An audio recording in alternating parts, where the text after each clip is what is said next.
নজর রাখবো অন্যান্য খবরের দিকেও। মহাকুম্ভ নিয়ে বিরোধীদের কটাক্ষ, এবার পাল্টা চড়া সুর মোদীর। সমাজের একতাকে ভাঙতেই ধর্ম নিয়ে হাসি তামাশা তোপ প্রধানমন্ত্রীর। নেপথ্যে বিদেশি উস্কানি বলেও দাবি করছেন প্রধানমন্ত্রী নরেন্দ্র মোদী।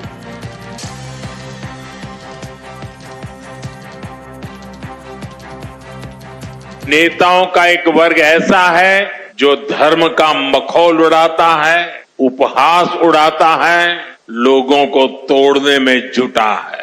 और बहुत बार विदेशी ताकतें भी इन लोगों का साथ देकर देश और धर्म को कमजोर करने की कोशिश करती दिखती है।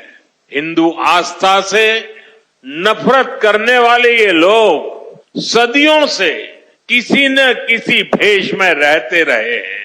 ये लोग हमारे पर्व, परंपराओं और प्रथाओं को गाली देते हैं। जो धर्म, जो संस्कृति स्वभाव से ही प्रगतिशील है, उस पर ये कीचड़ उछालने की हिम्मत दिखाते हैं। हमारे समाज को बांटना, उसकी एकता को तोड़ना ही इनका एजेंडा है।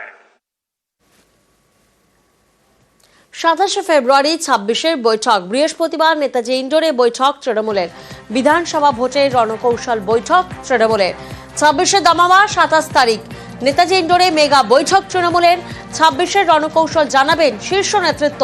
সাংগঠনিক সিদ্ধান্ত ঘোষণা হতে পারে বলে মনে করা হচ্ছে এবং এখন থেকেই ভোট ময়দানে শাসক দল।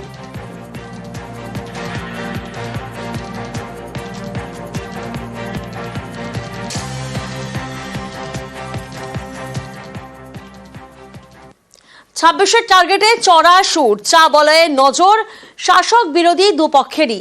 চা বলয়ে তৃণমূল কোনো আসন পাবে না বলে তোপ শুভেন্দুর। পাল্টা বিজেপিকে তুলোধনা তৃণমূলের। চা বাগানের জন্য কেন্দ্র বিন্দু মাত্র কোনো কাজ করেনি বলে তোপ কুণাল ঘোষের। বিজেপির থেকে মুখ ফিরিয়েছেন চা শ্রমিকরা। পাল্টা দাবি কুণাল ঘোষের। অংশ ছাড়া সৃষ্টিতে নেই, বাকি উনার চা বাগানের যেটুকু অস্তিত্ব আছে উনি শেষ করার জন্য গেজেট বের করেছে। 30% এর মধ্যে করবেন, এরা সব লুটবে।